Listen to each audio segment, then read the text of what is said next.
જનોએ ખાલી લટકાવવા માટે નથી આપી, બ્રહ્મસૂત્ર છે. દેવતાઓને સાથે લઈને ફરીએ છીએ.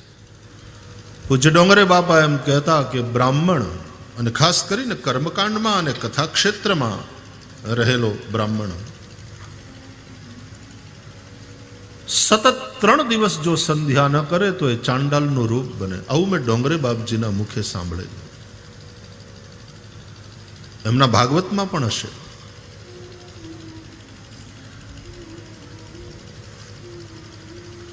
નિત્ય સંધ્યા, પ્રાતઃકાલે બ્રહ્મ સ્વરૂપી સૂર્યનારાયણને અર્ઘદાન થાય, મધ્યાહન સમયમાં રુદ્ર સ્વરૂપી સૂર્યનારાયણને અર્ઘદાન થાય, સંધ્યા સમયમાં વિષ્ણુ સ્વરૂપી સૂર્યનારાયણને અર્ઘ આપવામાં આવે. અસાવાદિત્યો બ્રહ્મ, આ આદિત્ય એ બ્રહ્મ છે એવું શાસ્ત્રો કહે છે. સૂર્ય આત્મા જગતસ્તસ્થુખશ્ચ, શ્રુતિનો ઉદ્ઘોષ છે. આ સૂર્ય વિશ્વનો આત્મા છે. આ વૈજ્ઞાનિક સત્ય છે, આપણે જાણીએ છીએ. સકલ ઉર્જાઓનો સ્રોત સવિતા છે. એ ન હોય તો જીવન જ શક્ય નથી.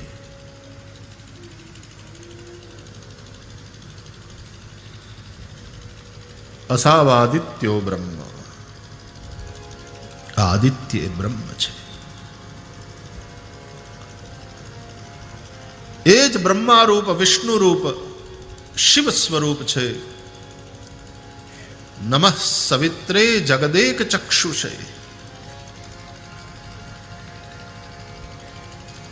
भगवान विराट के नेत्र है ये. उस चक्षु से विराट इस जगत को देखता है. सूर्य नारायण साक्षी है. जगत प्रसूति स्थिति नाश हेतवे, आ जगतनी उत्पत्ति स्थिति અને નાશનો હેતુ આ સવિતા છે.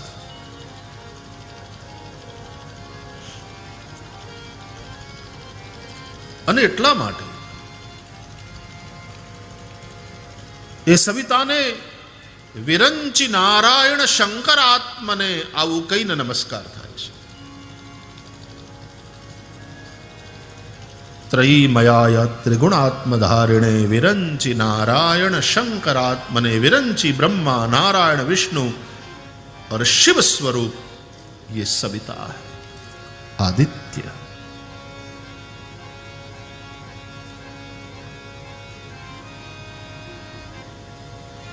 એની ઉપાસના કરે બ્રાહ્મણ, ગાયત્રી જપે, એ બ્રાહ્મણની તેજસ્વીતા વધે, બ્રાહ્મણનું બ્રહ્મત્વ વધે. ભલે ને નોકરી કરતો હોય સૂટ બૂટ પહેરીને, પણ ગાયત્રી તો જપે બ્રાહ્મણ. જનોએ ખાલી લટકાવવા માટે નથી આપી.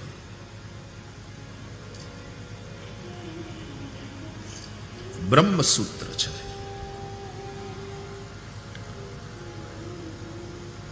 દેવતાઓને સાથે લઈને ફરીએ છીએ. નવતંતુમાં નવ દેવતાઓ, એની 3 ગ્રંથિમાં બ્રહ્મા વિષ્ણુ મહેશ છે.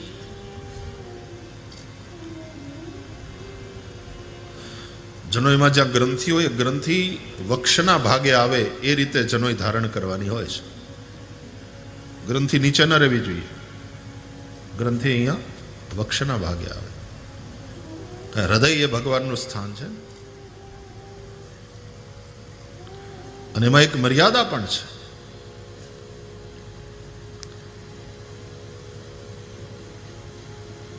તો બ્રાહ્મણ ગાયત્રીની ઉપાસના કરે. આમ તો ગાયત્રી છંદ છે, પણ ગાયત્રીને આપણે માતા પણ કહીએ છીએ.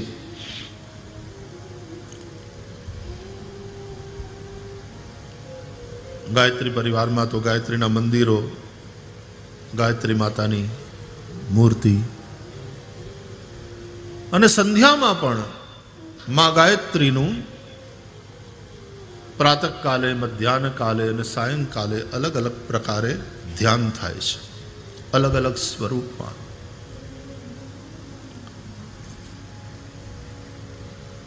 પ્રાતઃકાલે બ્રહ્મચારિણી છે,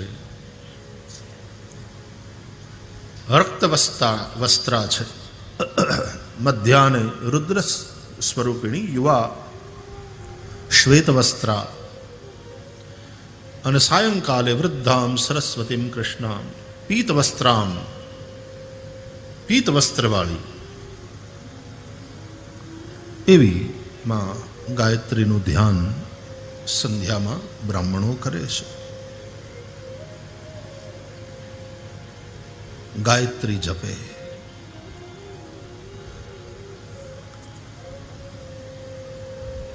ગાયત્રી જપે માં ગાયત્રીનું દૂધ પીવે છે.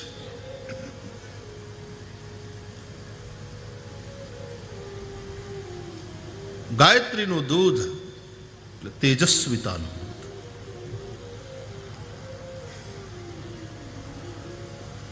નિત્ય સંધ્યા કર્યા વિના, ગાયત્રી જપ્યા વિના બ્રાહ્મણ ભગવાન શિવને પૂજન કરે, અભિષેક કરે તો શિવ સ્વીકારતા નથી. આ પણ ડોંગરે બાપાએ કહ્યું. હું તો આ મહાપુરુષોની વાણીને રિપીટ કરું છું.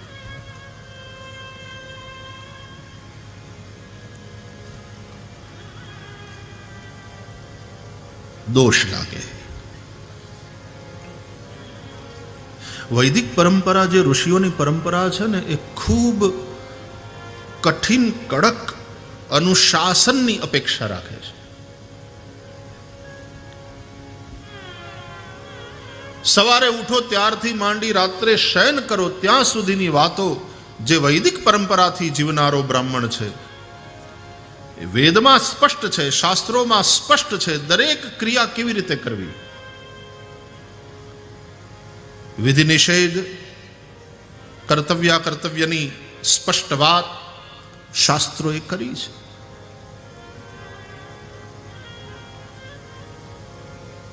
સવારના જાગવું તો કેવી રીતે જાગવું,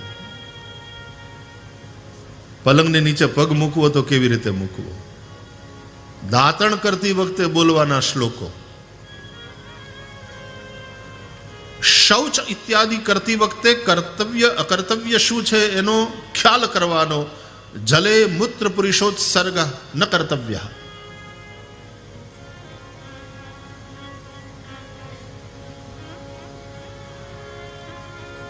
જલમાં મલમૂત્રનો ત્યાગ ન થાય.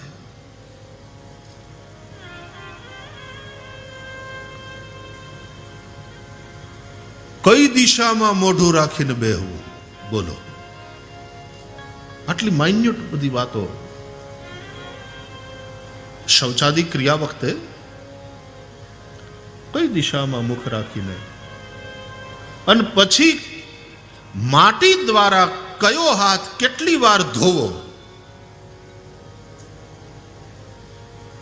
પવિત્રતાની વાત છે, શૌચની વાત છે. હવે આપણી લાઈફસ્ટાઈલ બદલાણી છે, એટલે સમયાંતરે એમાં જે પરિવર્તનો આવે એ ઘણીવાર સ્વીકારવા માટેની બાધ્યતા પણ હોય છે. પણ વસ્તુનું હાર્દ સમજવાની જરૂર છે.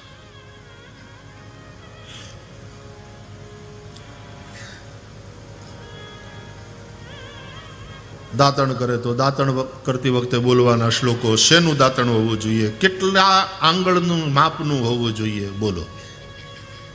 આટલી સ્પષ્ટતાઓ છે.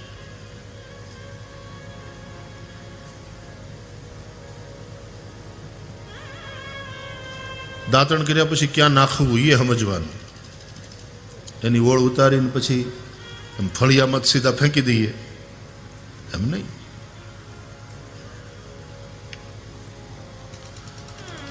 સ્નાન કરતી વખતે બોલવાના શ્લોકો, પછી સંધ્યા, પૂજા, હોમ, તર્પણ. પ્રત્યેક ગૃહસ્થ વ્યક્તિએ નિત્ય 5 યજ્ઞ કરવાના છે. બ્રહ્મયજ્ઞ, દેવયજ્ઞ,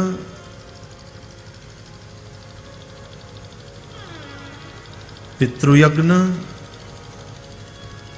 મનુષ્ય યજ્ઞ અને ભૂત યજ્ઞ, આ 5 યજ્ઞ કરવાનું વિધાન છે.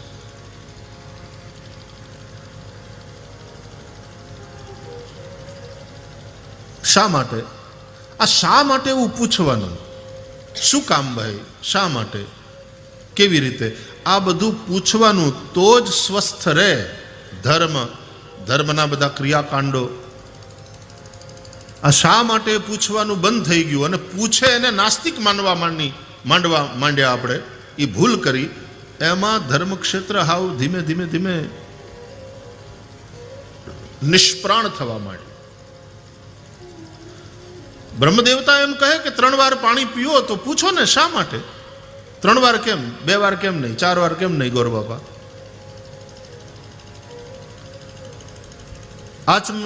આચમન કરીને પછી પ્રાણાયામ કરવાનું કહો છો. પ્રાણાયામ કેવી રીતે કરાય અને પ્રાણાયામ શા માટે કરવાનો?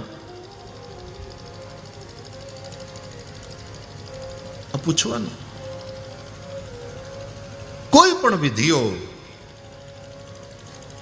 એ અર્થહીન નથી.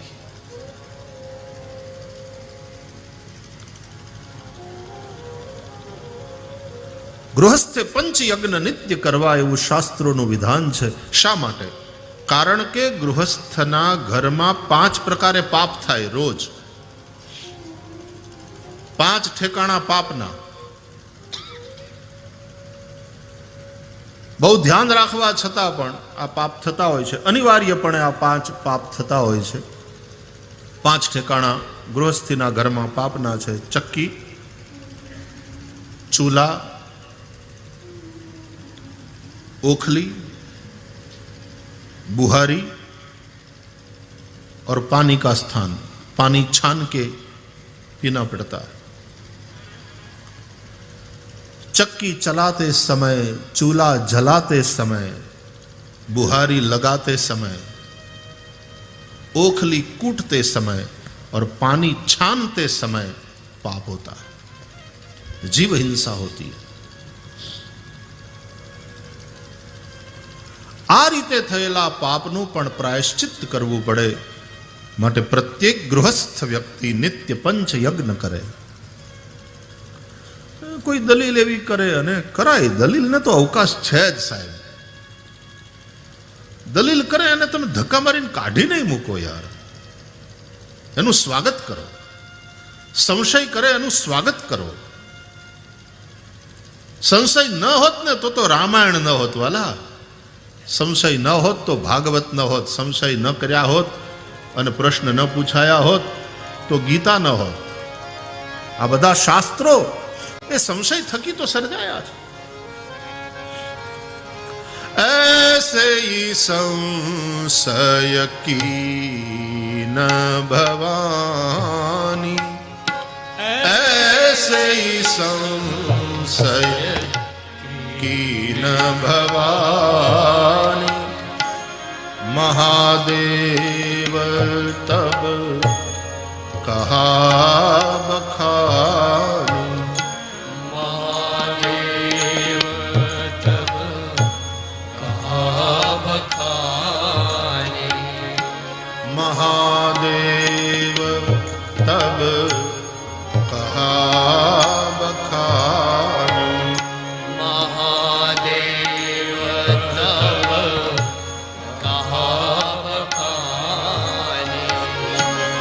नाथ एक संशय बड़ मोरे, नाथ एक संशय बड़ मोरे, करगत वेद तत्व सब तोरे,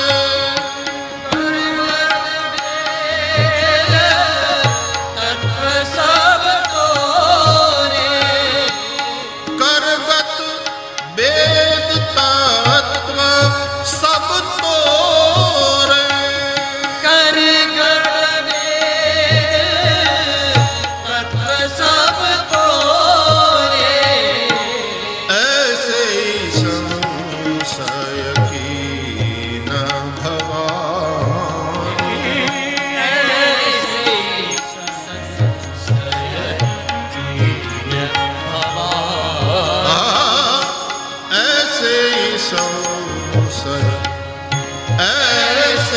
સહુ